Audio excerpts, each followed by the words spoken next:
अस्सलामुअलैकुम नाज़रीन, तेलंगाना एक्सप्रेस में आपका इस्तकबाल है। मैं हूं सानिया। अब आइए सबसे पहले नजर डालेंगे हेडलाइंस पर। डबल बेडरूम मकानात के दूसरे मरहले की तकसीम का 21 सितंबर से आगाज। वजीर केटीआर ने वुजरा मोहम्मद महमूद अली, श्रीनिवास यादव, सबिता इंदिरा रेड्डी और मल्ला रेड्डी के साथ तलब किया जायजा इजलास। शहरी अरकान असेंबली ने भी की शिरकत।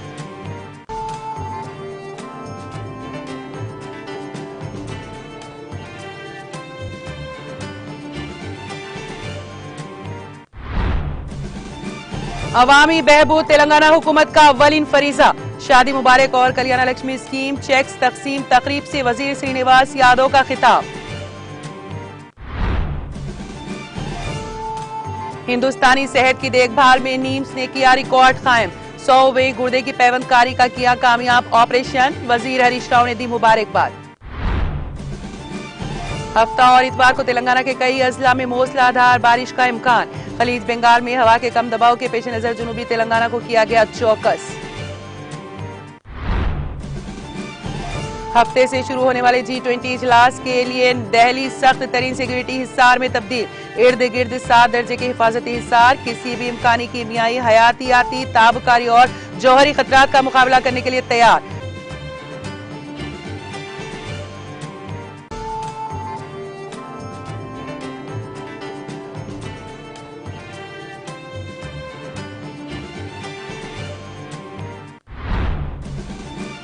मुझे भारत और इंडिया में नजर नहीं आता है कोई फर्क। फारूक अब्दुल्ला ने कहा, हमारे आइन में भारत और इंडिया दोनों नाम है दर्ज। एर्दोगान G20 सरबराह इजलास में पुतिन के साथ करेंगे तबादला ख्याल। यूक्रेन तनाजे के पुरअमन हल और बहर अस्वद को अनाज की बहाली से मुतालिक तजावीज से रूस को करेंगे आगाह।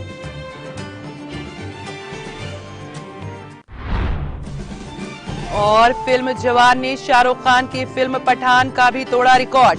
रिलीज के पहले दिन हिंदुस्तानी बॉक्स ऑफिस पर 65 करोड़ 50 लाख का किया बिजनेस।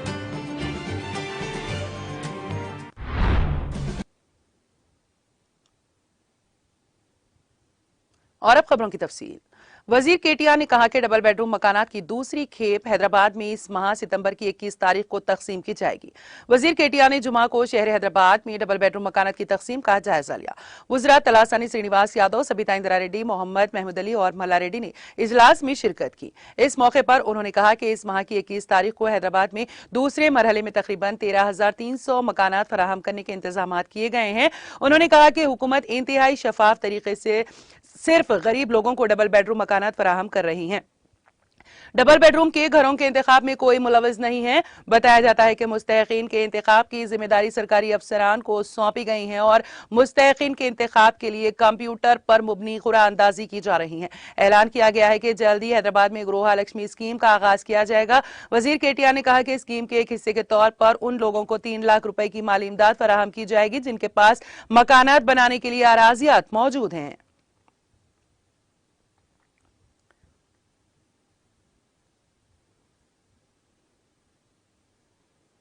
वजीर तलासानी श्रीनिवास यादव ने कहा कि अवामी बहबूद तेलंगाना हुकूमत का अव्वलीन फर्ज है।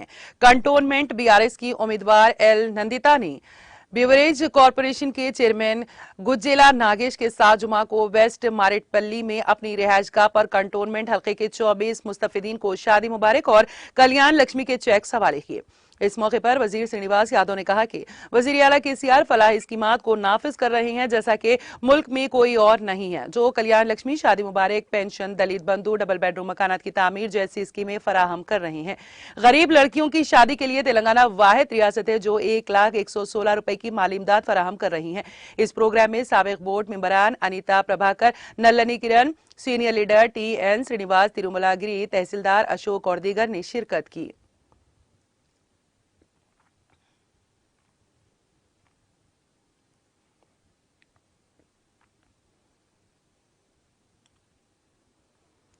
रियासत के दारुल हुकूमत हैदराबाद शहर के कल्ब में वाक़ नीम्स के एक नया रिकॉर्ड बना लिया है। नीम्स ने हिंदुस्तानी सेहत की देखभाल में काबिल जिक्र रिकॉर्ड कायम किया है। नीम्स के डॉक्टरों ने आज 100वें गुर्दे की पैबंदकारी का कामयाब ऑपरेशन किया। रियासती वजीर सेहत हरीश राव ने कहा कि आज़ा की पैबंदकारी के जरिए बहुत सी जानें बचाकर एक गैर मामूली संगमेल तक पहुंचना बहुत बड़ी बात है। उन्होंने कहा कि सिर्फ रवा माह में 30 रोबोटिक सर्जरी कामयाबी से की गई है। बताया जाता है कि सरकारी अस्पतालों में गरीबों को दुनिया की बेहतरीन और जदीद तरीन तिब्बी खिदमात फराहम की जा रही हैं। हरीश राव ने कहा कि यह सब चीफ मिनिस्टर केसीआर की लगन की वजह से मुमकिन हुआ, जो तेलंगाना को सेहतमंद तेलंगाना में तब्दील कर रही हैं। हरीश राव ने कहा कि इस शानदार कामयाबी को हासिल करने के मौके पर वो नीम्स के डायरेक्टर, डॉक्टर्स और दीगर अमले को अपनी दिली नेक ख्वाहिशात का इजहार करना चाहेंगे।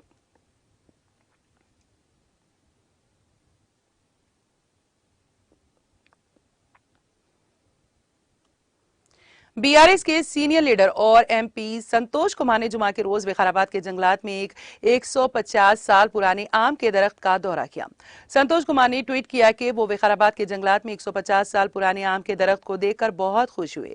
एक फितरत से मोहब्बत करने वाले के तौर पर आम के इस कदीम दरख्त को देखकर एक नाकाबिले फरामोश तजुर्बा हुआ। संतोष कुमार ने कहा कि आइए हम सब मिलकर इस दौलत को बचाएं।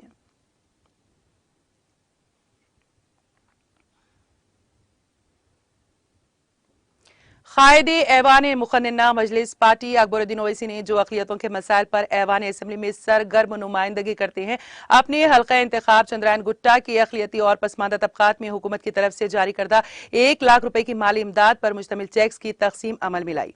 इस तरह अकबर ओवैसी ने 284 अफराद में 2 करोड़ रुपए की रकम मुश्तमिल चेक्स तकसीम किए। इस मौके पर मजलिस के सरगर्म कारकुनान और कॉरपोरेटर्स भी मौजूद थे।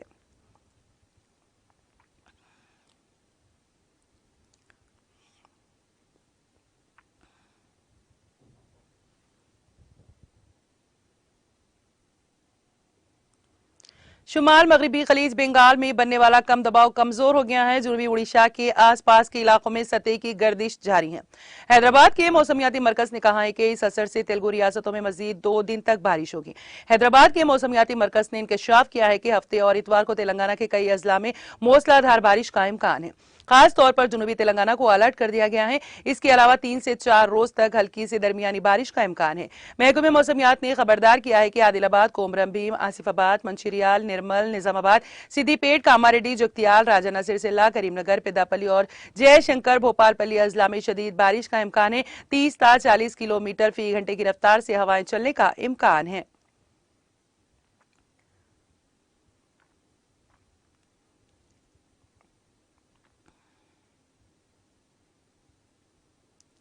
दम्मापेट मंडल के नागुपल्ली में जंगल के एहलकारों और कबायलियों के दरमियान झगड़ा हुआ। बताया जाता है कि कबायली महकमे जंगलात की जमीनों में पौधे लगा रहे हैं। जंगल के एहलकार जिन्होंने कबायलियों को रोका, इन कबायलियों ने महकमे जंगलात के एहलकारों से ये कहकर झगड़ा किया कि ये जमीनें हमारी हैं।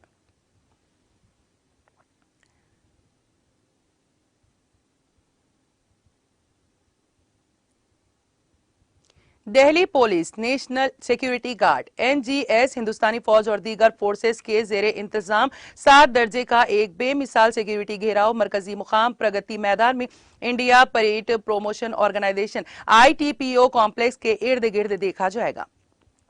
जुमे से G20 सरबरा इजलास के लिए मुकाम को एक सिक्योरिटी किले में तब्दील कर दिया गया।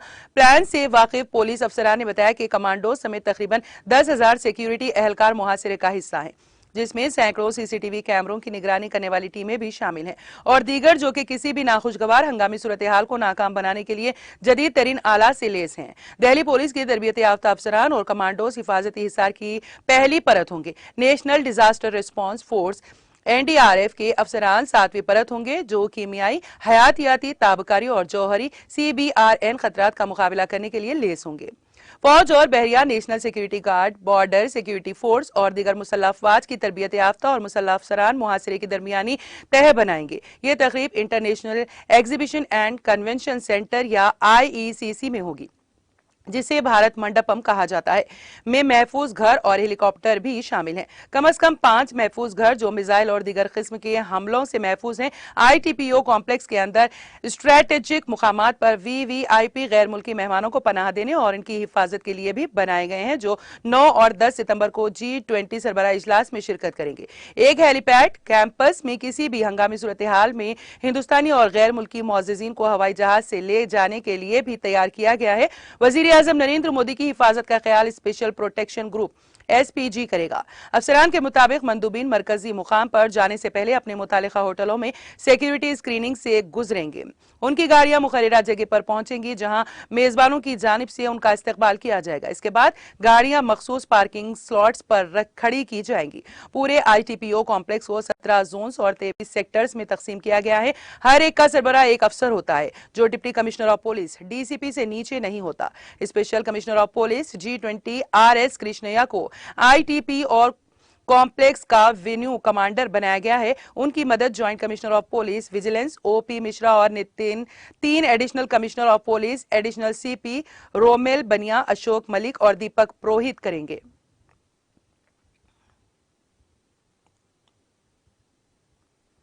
G20 सरबराह इजलास कौमी दारुल हुकूमत दिल्ली में हिंदुस्तान की सदारत में मुनक्कद होगा। इस पस मंजर में महकमे रेलवे ने दिल्ली से रवाना होने वाली 200 से ज्यादा ट्रेनों को मनसूख कर दिया है।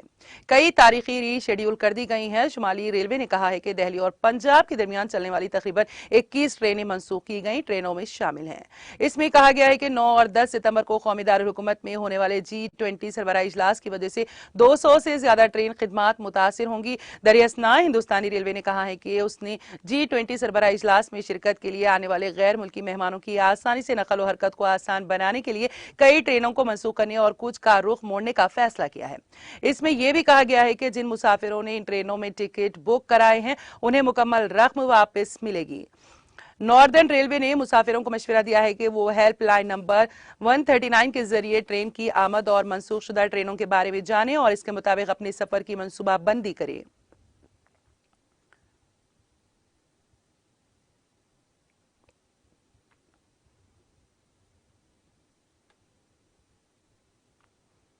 कांग्रेस ने मरदमशुमारी ना कराने पर मोदी हुकूमत पर हमला करते हुए कहा कि आजादी के बाद से वो मुल्क में मरदमशुमारी को मुस्तकिल बुनियादों पर कराने में नाकाम रही हैं। रियासती हुकूमतों की तरफ से जात पात की मरदमशुमारी के काम की मुखालिफत नहीं की जानी चाहिए। कांग्रेस कम्युनिकेशन डिपार्टमेंट के इंचार्ज जयराम रमेश ने जुमा को जारी एक बयान में कहा कि मोदी हुकूमत 2021 में होने वाली 10 साला मरदमशुमारी कराने में नाकाम रही है, जबकि कई दूसरे तरक्की पजीर और G20 के रुकन ममालिक जैसे इंडोनेशिया, ब्राजील और जनूबी अफ्रीका कोविड-19 से मुतासिर होने के बावजूद मरदमशुमारी कराने में कामयाब हो गए हैं। उन्होंने कहा कि भारत अपनी बारी में 18वीं G20 की सदारत कर रहा है, लेकिन मोदी हुकूमत वक्त पर मरदमशुमारी नहीं करवा सकी और ये इसकी बड़ी नाकामयाबियों में से एक है। ये हुकूमत इतनी नालायक और नाअहल है कि 1951 के बाद से हिंदुस्तान के सबसे अहम शुमारियाती अमल को वक्त पर मुकम्मल करने में नाकाम रही है। यह आजाद हिंदुस्तान की तारीख में हुकूमत की सबसे बड़ी और बेमिसाल नाकामी है। तर्जुमान ने कहा कि मोदी हुकूमत न सिर्फ मरदमशुमारी कराने में नाकाम रही है, बल्कि उसने 2011 में मुत्तहिदा तरक्की पसंद इत्तेहाद यूपीए हुकूमत की तरफ से की गई समाजी व इक्तिसादी मरदमशुमारी को भी दबा दिया है। उसने सुप्रीम कोर्ट में बिहार हुकूमत की रियासती सतह पर जात पात की मरदमशुमारी की कोशिश की भी मुखालिफत की है और ऐसी कोशिश की मुखालिफत नहीं करनी चाहिए। एक मैगजीन में तमाम रिपोर्ट्स का हवाला देते हुए उन्होंने कहा कि इस नाकामी की वजह से एक अंदाजे के मुताबिक 140 मिलियन हिंदुस्तानी अपने खाने के हक से महरूम हो गए हैं। इसके तहत 66% हिंदुस्तानी खाने के लिए राशन हासिल करने के हकदार हैं, चूंकि मोदी हुकूमत 2021 में मरदमशुमारी कराने में नाकाम रही, इसलिए वो 2011 की मरदमशुमारी की बुनियाद पर सिर्फ 81 करोड़ लोगों को ग़िज़ाई तहफ़्फ़ुज़ फराहम कर रही हैं। कांग्रेस लीडर ने जात पात की मरदमशुमारी को अहम करार देते हुए कहा कि आबादी की गिनती, दर्जाबंदी और ओबीसी की अक्सरियती आबादी की वाज़ेह वजाहत के बगैर तमाम हिंदुस्तानियों के लिए तरक्की और समाजी इंसाफ को यकीनी बनाना नामुमकिन है। ये बताते हुए कि हर एक को इंसाफ और उनके हुकूक को यकीनी बनाने के लिए जात पात की मरदमशुमारी जरूरी है। उन्होंने कहा कि कौमी जात की मरदमशुमारी होनी चाहिए और रियासती सतह पर जात पात की मरदमशुमारी की कोशिशों की मुखालिफत बंद करना चाहिए।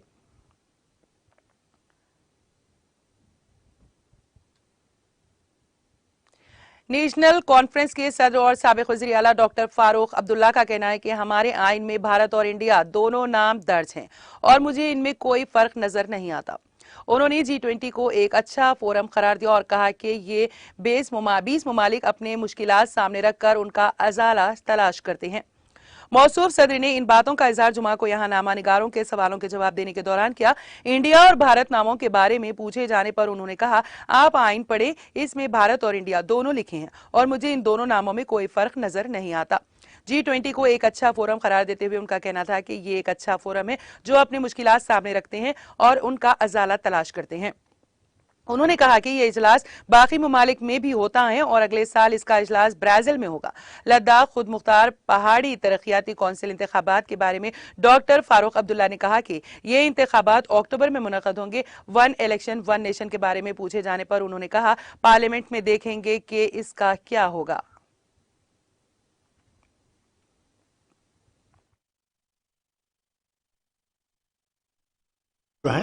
अपनी मुश्किलें सामने लाते हैं और अजाला चाहते हैं। ये एक अच्छा फोरम है।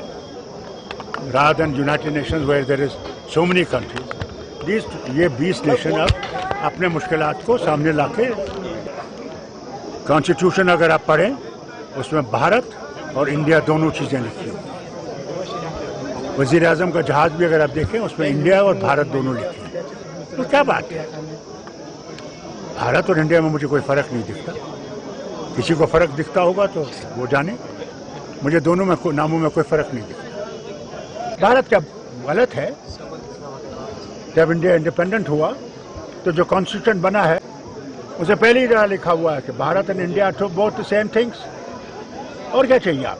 20 कहीं नहीं हुआ क्या? बाकी मुल्कों में नहीं हुआ? 20 मुल्कों में अब एक और मुल्क रह गया उस 20 में से, ब्राज़ील। अगले साल ब्राज़ील में हो जाएगा, फिर वो फिर से रोटेट होगा। It has been notified, elections will take place, and I think in October they'll vote. Good. Let them put it before the parliament.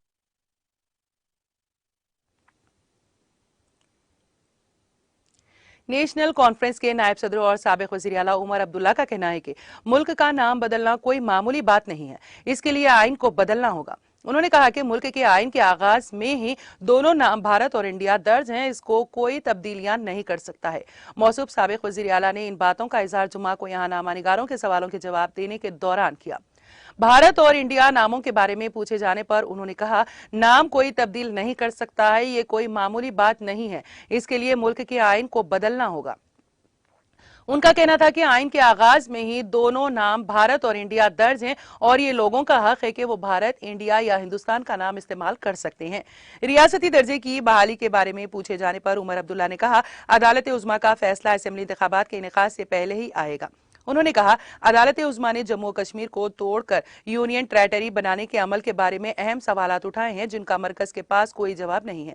Ladakh पहाड़ी तरक्याती कौंसिल इंतखाबात के बारे में उनका कहना था, बदकिस्मती से हमें अपने हुकूक के लिए ऐसी जंग लड़नी पड़ी है।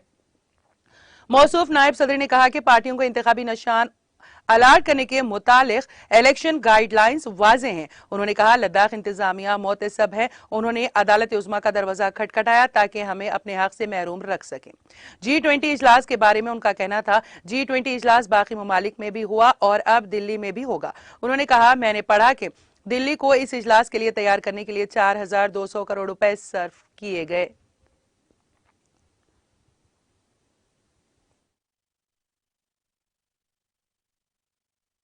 चेंज कर सकता ना?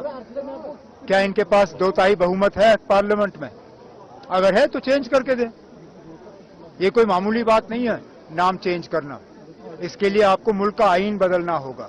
अगर इतनी हिम्मत है तो लाइए, हम भी देखें कौन इसमें आपका सपोर्ट करेगा मुल्क का नाम बदलने में।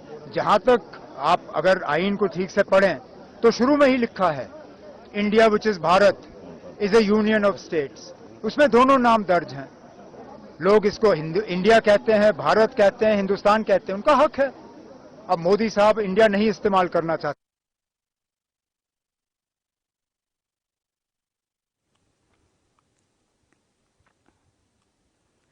तेलंगाना एक्सप्रेस में अब वक्त हुआ एक ब्रेक का। ब्रेक के बाद भी खबरों का सिलसिला जारी रहेगा।